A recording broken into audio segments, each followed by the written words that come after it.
বিরাট কোহলি দীর্ঘ ৮ বছরের সম্পর্ক ভাঙছে। এতদিনের সম্পর্ক মুহূর্তে শেষ। আইপিএল এর মাঝেই বড় খবর। জানেন নতুন সম্পর্ক ঠিক কার সঙ্গে ঠিক হয়ে গেল বিরাটের? দেখুন আসলে ঠিক কি ঘটল। একটা দুটো দিন নয়, প্রায় ৮ বছরের সম্পর্ক। পেশাদার সম্পর্ক বটে, তবুও সম্পর্ক তো। আর সেই সম্পর্ক থেকে এবার বেরিয়ে আসতে চলেছেন বিরাট কোহলি। খবর আপাতত তেমনটাই। বিরাট কোহলির পেশাগত সেই সম্পর্ক ভাঙলে বাণিজ্যিক ও খেলার দুনিয়ায় হইচই পড়বে বটে। প্রায় ১ দশক ধরে ভারতে পুমার ব্র্যান্ড অ্যাম্বাসেডর হিসেবে কাজ করেছেন কোহলি। তবে এবার সেই সম্পর্ক ভাঙার মুখে বলে জানা যাচ্ছে। আইপিএল এর মাঝেই বিরাট কোহলি এই ব্যাপারে ঘোষণা করে দিতে পারেন বলে খবর। খেলাধুলার পোশাক সরঞ্জাম প্রস্তুতকারী অন্য একটি সংস্থায় বিনিয়োগ করতে পারেন কোহলি। পুমার সঙ্গে আর চুক্তিবদ্ধ থাকতে চান না তিনি। ২০১৭ সালে যে সম্পর্ক শুরু হয়েছিল তা আর থাকবে না বলেই মনে করা হচ্ছে। পুমা ছেড়ে অ্যাগলিটাসে বিনিয়োগ করতে পারেন কোহলি।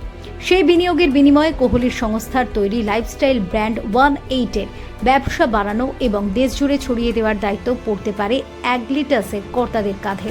এবার কি তাহলে সত্যি বাঙালির ব্যবসায় টাকা ঢালতে চলেছেন কোহলি? আপাতত খবর তেমনটাই।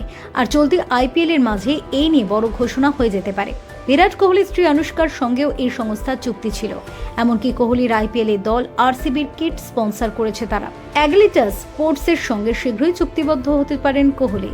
গত বছর থেকে এই সম্ভাবনার কথা শোনা যাচ্ছিল। Bureau report, TV7 Bangla.